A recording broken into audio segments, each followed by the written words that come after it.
Hello दोस्तों, welcome to my channel. तो दोस्तों मैं फिर से आया हूँ इनकी आस्की का 12 पार्ट लेके। तो दोस्तों इससे पहले आप लोगों ने इसके 11वें पार्ट की स्टोरी नहीं सुनी है तो लिंक डिस्क्रिप्शन में है, जाके सुने।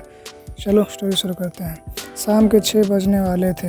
राजी और रिदु दोनों उठ गए थे। रिदु मम्मी पापा के साथ थी और सारे दोस्त राजी के पास। राजी एकदम खामोश हो गया था, सिर झुकाए बैठा रहा। दोस्तों ने कई बार उससे बात करने की कोशिश। मनीष बोला, मैं पंडित जी से मिलकर आता हूँ, अगर साथ में आ गए तो अच्छा होगा। जैसे ही मनीष अपनी जगह से उठा, राजी ने उसका हाथ कसकर पकड़ लिया। मनीष को ऐसा लगा जैसे सैकड़ों कांटे चुभ गए हों उसके हाथ में। राजी ने गुरसते हुए कहा, कोई कहीं नहीं जाएगा, इस लड़के की जान प्यारी है तो सब चुपचाप बैठे रहो जैसे मैं बैठा हूँ। तुम लोग सोच रहे हो कि मैं चला गया। थोड़ी देर उस पंडित के कारण फिर वापस आ गया। मेरी खामोशी टूटी रात में। फिर राजी गंदी सी घरघराती आवाज़ में हंसने लगा। सबके रोंगटे खड़े हो गए। सारे दोस्त पुतले के समान मंद खामोशी में बैठे गए।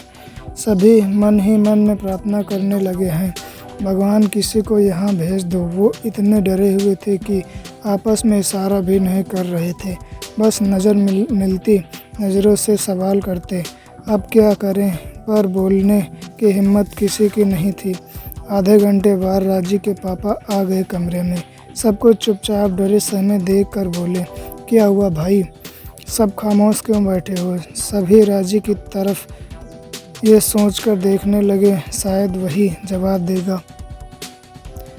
उसे खामोश देखकर मनीष ने राजी के पापा को इशारा से समझाने की कोशिश की, लेकिन वो समझ नहीं पाए, बल्कि वो भी आकर उनके साथ बैठ गए। सबकी सांस अटक गई। राजी के पापा बेड पर बैठते हुए बोले, हाँ अब बोलो, क्या इशारा कर रहे थे? मैं समझा नहीं। उसकी बात सुनकर राजी जोर जोर से हंसते हुए बोला, मूर्ख, सबके सब मूर्ख हैं, यहाँ सब मरेंगे। राजी की बात सुनकर उसके पापा को मनीष का इशारा समझ आ गया।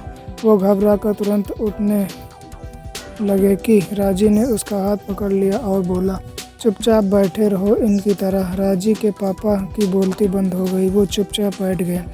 बाहर रिदु और उसकी मम्मी इंतज़ार कर रहे थे कि कोई तो बाहर आएगा।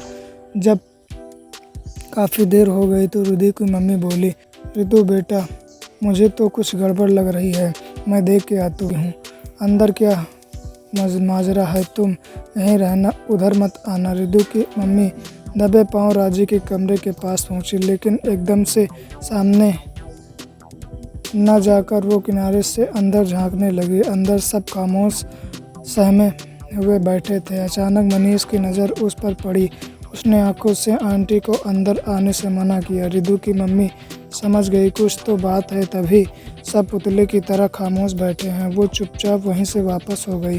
बाहर आकर उन्होंने रिदु से कहा, रिदु अंदर कुछ गड़बड़ लग रही है, मुझे इतने सारे लोग बैठे हैं लेकिन सब खामोश अपनी जगह पर चिपके बैठे हैं। मनीष की नज़र मुझ पर पड़ी तो उसने मुझे आंखों से अंदर आने के लिए मना किया। रिदु तू जा बेटा, पंडित जी को लेके आ। जैसे जैसे अंधेरा हो रहा था मेरा डर बढ़ते जा रहा था। रिदु की मम्मी को सांत्वना देकर पंडित जी को लेने चली गई। तो दोस्तों इसका अगला पार्ट कल, तब तक के लिए बने रहिए हमारे साथ। और जिन लोगों ने मेरे चैनल को सब्सक्राइब नहीं किया है तो जल्दी से करें।